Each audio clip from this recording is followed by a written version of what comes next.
ஏன் எனக்கு மட்டும் இப்படி எல்லாம் நடக்குது?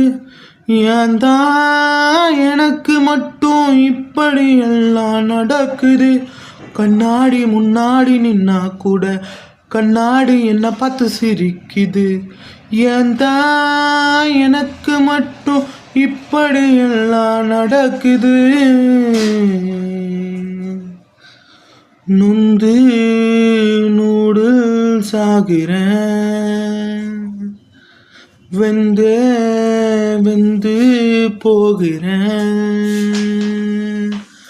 கால் வச்ச இடத்தில் கண்ணி வெளிய வச்சா நான் எங்க தான் போவேன்னு புரியலைய. போற இடத்தில் எல்லாம் ஆப்ப தேடி வச்சா நான் நொறுங்கி தான் போறேன்.